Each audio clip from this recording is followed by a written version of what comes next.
Hi, it's Grandma. I want to read you a story about 12 dancing princesses.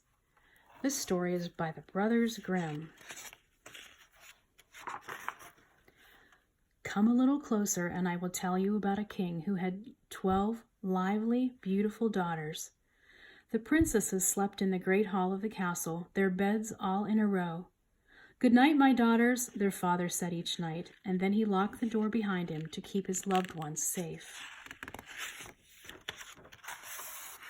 But each morning when the door was unlocked, what do you think the king found? 12 pairs of dainty dancing shoes worn through with holes. No one could say how this came to pass. The king announced that any young man who could discover where his daughters danced each night would inherit the throne and win one of his daughters for a bride. But whoever did not succeed within 3 days and nights would be sent away from the kingdom forever. One day, a soldier coming home from the wars met an old woman who asked where he was going. "I haven't decided," he replied, and then he added with a laugh, "unless it's to find where the king's daughters dance every night and so become king." The woman beckoned him closer. "That is not as difficult as it seems," she whispered. "Just don't drink anything the princesses may offer you, and take this cloak, for it will make you invisible to others." "Thank you, dear woman," said the soldier. He went straight to the king's court, where he was welcomed with new clothes and a chamber off the great hall. That evening the eldest princess appeared with a hot drink, saying, "Drink quickly, sir, for it will not stay warm for long." The soldier pretended to drink, but the liquid ran down into a sponge he had tied under his chin. Then he lay down and pretended to snore. The sisters laughed at this and said, "Sleep well, soldier." Bringing out elegant gowns, they then dressed themselves before the mirrors, arranged each other's hair, and whispered excitedly about the ball they would attend that night. But the youngest daughter said, "I feel so strange tonight, as if something is hanging over us." "Don't be a goose," replied the eldest. "I hardly needed to give that soldier a sleeping potion. The fool would have fallen asleep anyway." When all were dressed and ready, they quieted themselves and peered closely at the soldier, who pretended to sleep. The eldest princess then tapped her bed. It immediately sank into the earth. The 12 young women descended, one by one, into the opening, with the soldier behind them, invisible in his cloak. Halfway down, he stepped on the youngest daughter's dress. "Who's pulling at my gown?" cried the frightened girl. "Don't be silly," chided the eldest. "You've caught it on a nail." At the bottom of the staircase stretched a long avenue of trees with leaves of sparkling silver.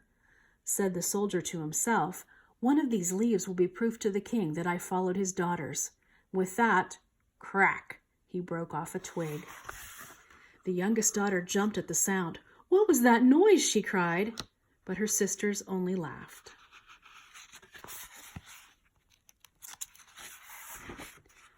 The merry group turned onto another avenue where the leaves were gold, and then onto a third where the leaves twinkled with diamonds.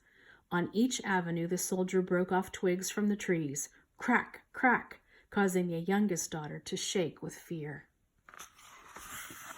The princesses arrived at the banks of a lake where 12 pretty boats floated, with a prince waiting in each one. The soldier was quick to follow the youngest princess into her boat. "Our boat feels so much heavier today," remarked the prince. "I have to use all my strength to row across." Across the water was a palace blazing with lights. Sweet music drifted through the open doorways. There the soldier watched the princesses dance until 3 o'clock in the morning, when one of them said, "Oh dear, I can dance no more. My shoes are worn through with holes." "Mine too." "And mine," chimed the others. And so it was time for the princes to ferry their ladies back across the lake. This time the soldier rode back with the eldest princess. They're having a grand time, aren't they? While the young ladies bid goodnight to their princes, the soldier quickly ran back to the palace, crawled into bed, and closed his eyes. The princesses slowly climbed the stairs and heard him snore so loudly that they said, "We are quite safe from him." They hung up their beautiful dresses and finally went to sleep. Next morning, the soldier told no one what he had seen. He wanted to see the sparkling trees and the palace again, so on the second and third nights he followed the princesses as before. On the third night he took a golden cup as proof of his visit. The soldier was summoned before the king the next day. "How do my daughters wear out their dancing shoes each night?" asked the king. "Your Highness, they travel to an underground castle and dance with 12 princes until 3 o'clock in the morning," replied the soldier. He presented to the astonished king the 3 branches and the golden cup. "Is this true?" roared the king. The daughters could not deny it, and so the king said, "Soldier, which of my daughters will you have for a wife?" "I am no longer young," answered the soldier. "I will marry your eldest daughter if she will have me." The eldest realized that the soldier was not a fool after all and would be the future king. For the first time she smiled at the soldier. Holding out her hand, she said, "Yes, I will." Soon there was a large wedding. The king forgave his naughty daughters, and so the day was a happy one. The lovely bride and her sisters danced until, yes, my dears, 3 o'clock in the morning. The end.